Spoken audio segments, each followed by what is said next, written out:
Hello all, welcome to my channel Arvikas world. ఈరోజు మన వీడియోలో మనం రెండు మోస్ట్ ఫేమస్ టెంపుల్స్ గురించి తెలుసుకుందాం. ఒకటేమో జల నరసింహస్వామి టెంపుల్, అది కర్ణాటకలో బీదర్లో ఉంటుంది. అలాగే ఇంకొకటి తెలంగాణలోని మొదటి సిద్ధి వినాయక టెంపుల్. ఆ టెంపుల్స్ ఏంటి, ఎక్కడ ఉంటాయి, వాటి హిస్టరీ ఏంటో తెలుసుకోవాలంటే ఈ వీడియో మీరు పూర్తిగా చూడండి. విష్ణువు యొక్క 4వ అవతారమే ఈ లక్ష్మీ నరసింహస్వామి అవతారం. భారతదేశంలో ఈ స్వామివారి దేవాలయాలు చాలా ఉన్నాయి.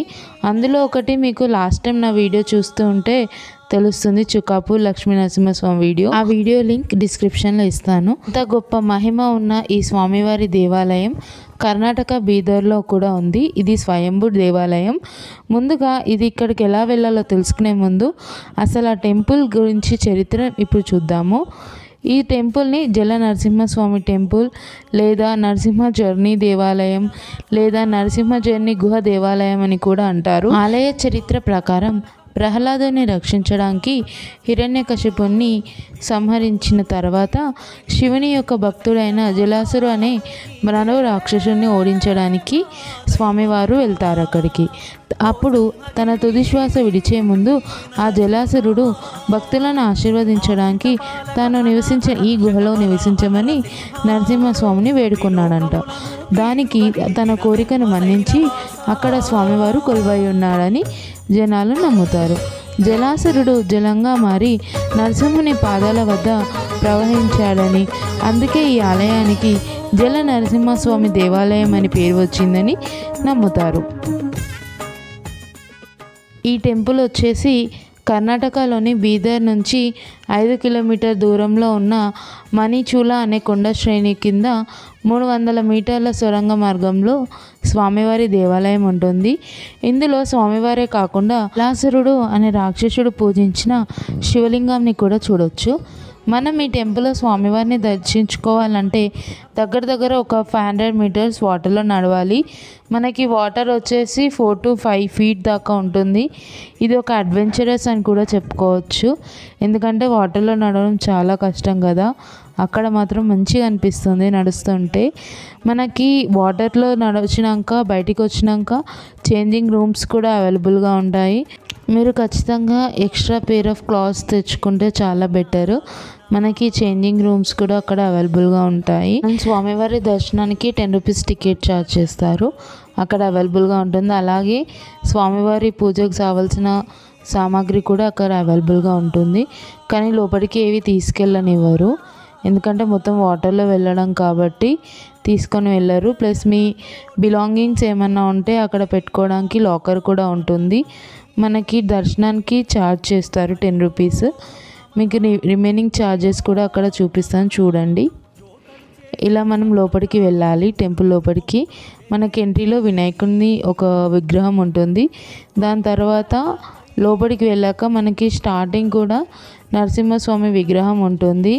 ఎవరైనా వాటర్ లోపలికి వెళ్ళలేము అని అనుకుంటే మాత్రం అక్కడే మొక్కుకొని మళ్ళీ రిటర్న్ అవుతారు. ఇలా మనం లోపలికి వెళ్ళాలి. వాటర్ లోపలికి మెల్లగా వెళ్ళనిస్తారు. మనం స్వామివారిని చూడడానికి కూడా 8 మెంబర్స్ మాత్రమే వెళ్ళనిస్తారు, ఎందుకంటే అక్కడ చాలా చిన్నగా ఉంటుంది కాబట్టి స్పేస్.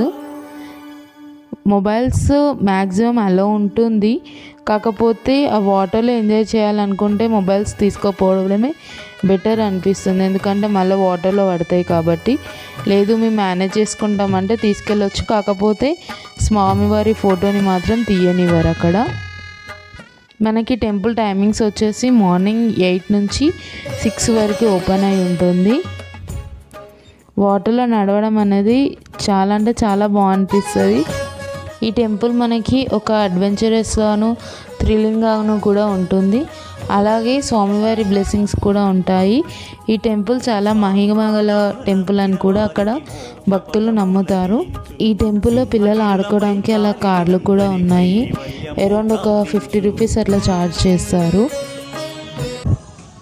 ఇప్పుడు మనం జల నరసింహస్వామి టెంపులే కాకుండా ఇంకొక టెంపుల్ గురించి కూడా తెలుసుకుందాం. అదే సిద్ధి వినాయక టెంపుల్.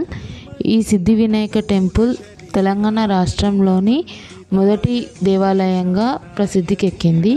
ఈ టెంపుల్ వచ్చేసి మనకి జల నరసింహస్వామి టెంపుల్ నుంచి జస్ట్ 20 కిలోమీటర్స్ దూరంలోనే ఉంటుంది. ఈ టెంపుల్ స్థల పురాణానికి వస్తే చింతల్గిరి గ్రామంలో శివరాంబత్ అనే ఒక బ్రాహ్మణుడు ఉండేవారంట. అతను ఎంతో నియమ నిష్టలతో భక్తి శ్రద్ధలతో స్వామివారిని పూజించేవారంట. ఒకసారి తను తిరుపతికి తీర్థయాత్రకు వెళ్ళినప్పుడు చింతల్గిరి నుండి రెజింతల్ గ్రామ శివారు మీదుగా కాలిబాటలో నడుస్తూ ఉండగా పూజా సమయం కావడంతో పూజ చేసుకుందామని అనుకున్నారంట. అప్పుడు ఆ పూజారి యొక్క పూజకి భక్తికి ప్రసన్నుడైన వినాయకుడు పుష్య శుక్ల చవితి తిథి రోజున స్వయంభుగా వెలిచారని ఈ స్థల పురాణం చెబుతుంది. అంతేకాకుండా ఈ టెంపుల్కి ఒక వింత కూడా ఉంది. ఏంటంటే ఈ సిద్ధి వినాయకుడు ప్రతి సంవత్సరం కొంత మేరకు పెరుగుదల కనిపించుతుందని భక్తుల నమ్మకము. ప్రతిష్టాపన అప్పుడు ఈ స్వామివారు 2.5 అడుగుల ఎత్తు 3 అడుగుల వెడల్పు ఉన్నారంట. ప్రస్తుతం 5.5 అడుగుల ఎత్తు 6 అడుగుల వెడల్పుతో ఉన్నారని నమ్ముతారు. ఇక్కడ దేశంలో ఎక్కడ లేని విధంగా ఈ టెంపుల్లో వినాయకుడు ముఖం దక్షిణం వైపు ఉంటుంది.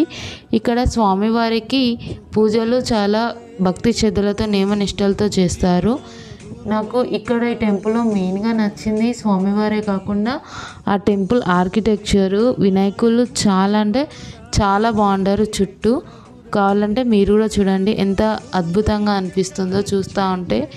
ఇక్కడ స్వామివారికి సంకటహర చతుర్థి చాలా ఘనంగా చేస్తారు. అంతేకాకుండా వినాయకునికి సంబంధించిన అన్ని పూజలు చాలా ఘనంగా చేస్తారంట. ఒకసారి మనం టెంపుల్ లోపల ఎలా ఉందో చూద్దాము. ఇక్కడ ఆర్కిటెక్చర్ కూడా చాలా బాగుంటుంది. ముందుగా మనకి గర్భాలయం చుట్టూ వినాయకుని విగ్రహాలు ఉంటాయి. చాలా అంటే చాలా బాగుంటాయి. ఒకసారి మీరు కూడా చూడండి. అవి చూడడానికి కనుల పండుగ అనిపిస్తాయి.